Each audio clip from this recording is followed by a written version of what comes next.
If you haven't seen the first season of The Tourist, please go and watch it. It's mad. It had more twists and turns in it than Strictly Come Dancing.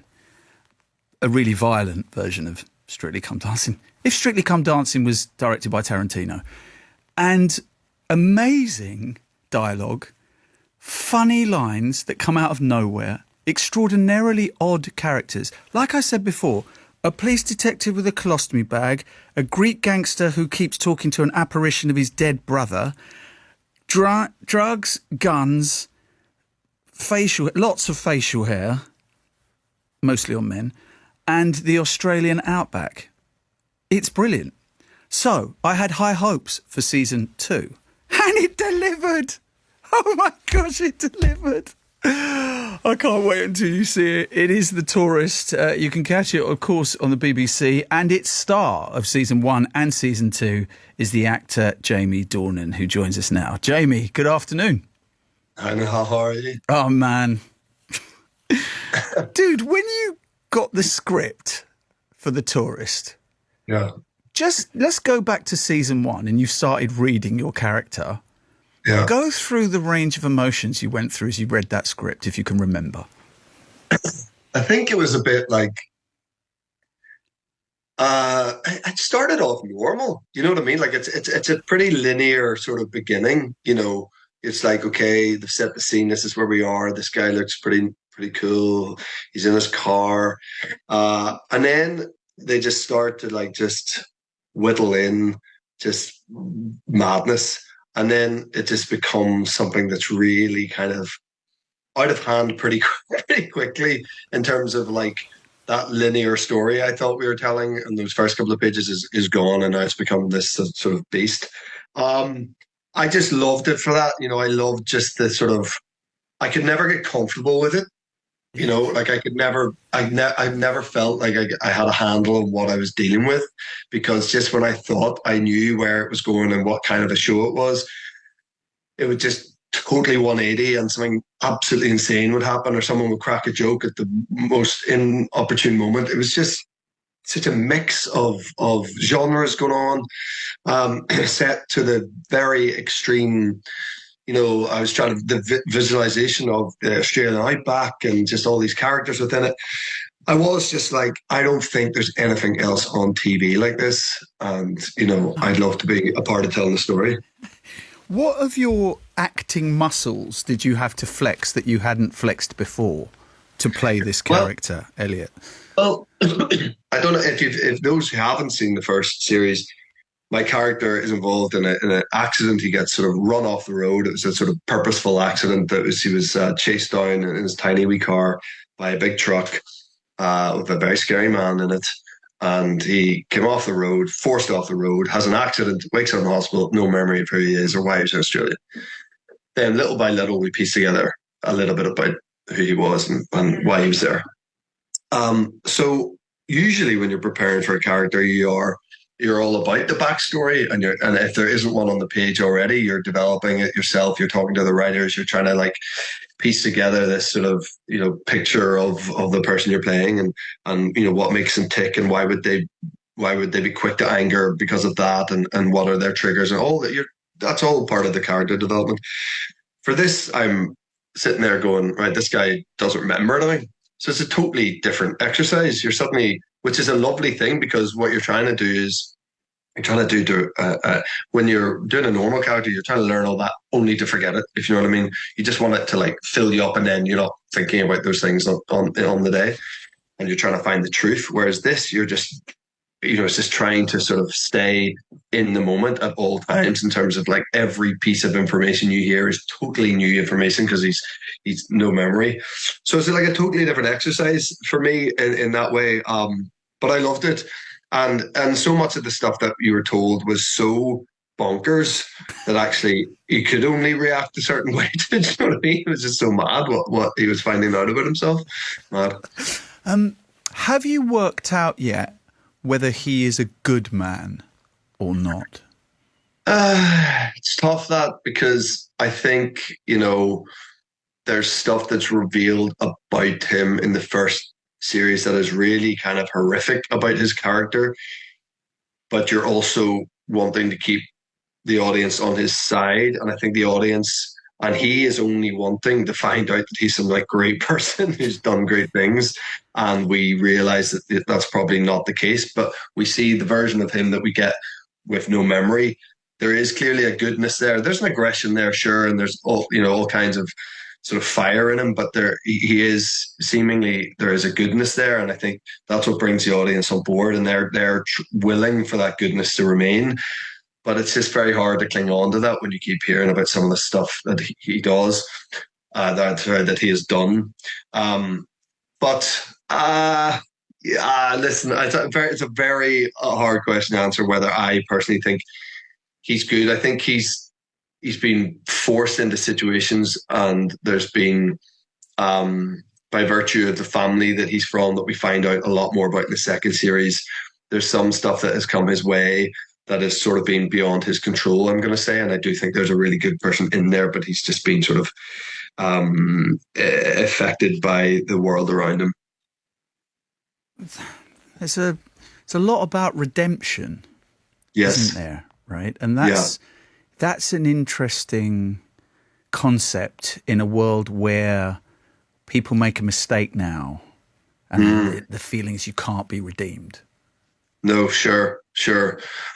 Yeah, I guess the luxury of TV, you have lots of different ways of trying to sway an audience or manipulate an audience into thinking a certain way, whereas in the real world you don't really have the luxury of that. And you don't. If you messed up with something, it's a hard recovery. A sort of gushing apology letter often isn't going to be enough for people these days, and particularly people are defending themselves from something that's happened 10, 20, 30 years ago in some cases. And wow. So it's much easier to do it through TV. Well, that's interesting as well, because of course, where you grew up, your nationality, a lot of people, especially after the Good Friday Agreement, had to face up to redemption. They had to face up to people who'd done bad things you had to move on from. How did that feel for you, witnessing that kind of transition and those difficult conversations? As an actor, you have difficult conversations with yourself about who you want to be. Yeah. To see your nation doing that must have been quite an extraordinary... Yeah, I have to say, so Good Friday Agreement was 1998. I was 16 years old. That's a pivotal age, right? 16. I mean, pivotal age. My mother died that year, so to be honest with you, so much of my world was wrapped up in grief. Yes. And that felt like a real sort of beam of light in that very difficult time, was that there was a potentiality of this peace deal that had been worked on by people from every side, and every other side you'd never even factored in, to get it to that point. And it felt, there was just massive sort of relief. Nobody captures it better than Lisa McGee with Dairy Girls, in terms of Lisa is a genius of our time, and I know and I love her. And she's a couple of years, she's 2 years older than me. So what's amazing about, I'll just talk about, excuse me, another show that I have nothing to do with, but what she captures that so beautifully, that sort of innocence of being a teen at that time and trying to grapple with the reality of what has happened. And now it's amazing to come out the other side of it and be, 20, 25 years beyond that agreement, and see how precarious the whole thing is, and was.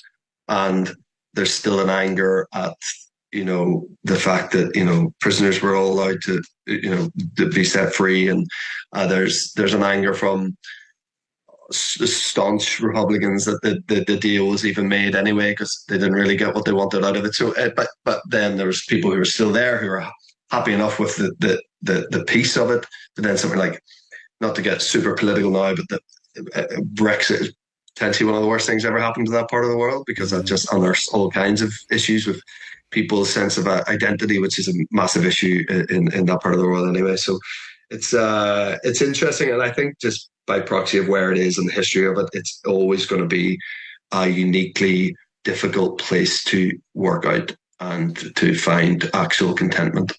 I was in Belfast recently, Jamie, for a charity called Cinemagic, which helps kids, which Dermot O'Leary's part of. And yes, of course, yeah. And I went to talk to some kids about getting into radio, and the room was just so brimming with hope.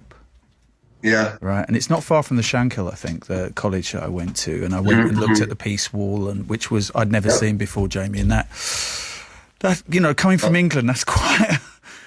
Well, it's a mad thing because actually, I think there was something like I might butcher these stats, but they won't be a million miles away. But there was something like 12 different sort of separation walls or peace walls or whatever you want to call them, peace, Good Friday Agreement, and I think there's at least double that now. I think there's a bit of a thing where there's a lot of there's some money to be made showing people people around parts of North and West Belfast. So the taxi drivers were asking me if I wanted a tour. That has to be Well, the black taxi tour is quite an interesting thing to do if you've got a bit of time and you find yourself in Belfast. Yeah, I might do that. It was either Game of Thrones or that. They were the two conversations that they were asking me to come and see. No, that changed things in a big way too.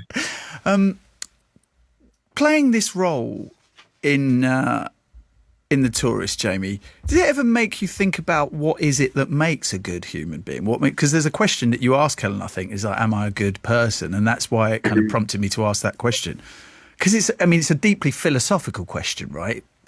What makes a good person? But you explore human experience in a way that probably, other than psychologists, not many other people do. Sure. What would be your answer to it? And this is a big question. What makes a good person? It feels like it shouldn't be that complicated in terms of like, it should be, kindness, love, empathy, and understanding, openness. These are all things that I like to think I try to uphold, and my family do, and I'm lucky enough to come from family who uphold all those values and express all those ways of being. But we're in about as divided a time as I can remember in my life, and amazing the amount of people who don't choose to live their life with any of those ways or practices. So, but I think those whatever those 3 or 4 I mentioned are probably pretty crucial to categorizing yourself as a good human. It's so strange that even that conversation has become a strange one to have when there are people who just sorely lack any kind of empathy, but still would regard themselves to be a good person.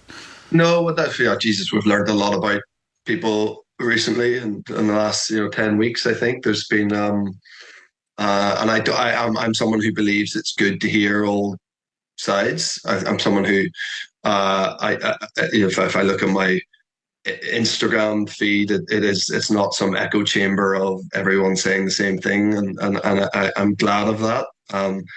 And I have mates. I have a mate I was out with recently who I said, you and I cannot talk about the Middle East. I'm sorry, I'm just not gonna. I love you, and you're entitled to think the way you think, but we are just miles apart there, and it's not worth falling out mates over and stuff. But it's a very that's interesting, divided time where for whatever reason people have ended up thinking particular ways about the situation. Just before we go to news, Jamie, for people with a platform, there's always, I got it after October the 7th, people DMing going, why aren't you speaking out about, right? Yeah. Why aren't you doing this? And that's my job, is to provide balance, I'm here at the BBC, right? To give people as much information as possible. What about you? How do you feel about that when people say to you, why aren't you doing this? Why aren't you doing that, if that happens? I just think people use that platform differently. Each person has their own way of using it. I've never. The only platform I'm on is Instagram. I don't really even have it on my phone. It's something that you'd be hard pushed to find someone who posts less than me. You know, it's not. I don't wake up and go, "What am I going to post about today?" Or what's sparking me today? What's angering me today? And I post about it. It's just not how I use it. It's my handle says dad jokes. I mean, like I honestly, it's just not. I don't use it as some sort of rallying point. You know, so. I think people who follow me probably realize that too, and I doubt people are going, "God, I can't wait to hear Jamie Dornan's opinion on this." What we really need is another. See. There's an election next year. Another actor's opinion on this thing that they have no solid knowledge on.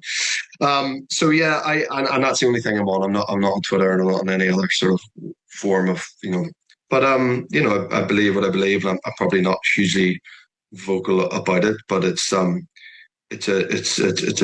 depressing time to be watching or reading the news at the moment. Yeah. We report on it every day.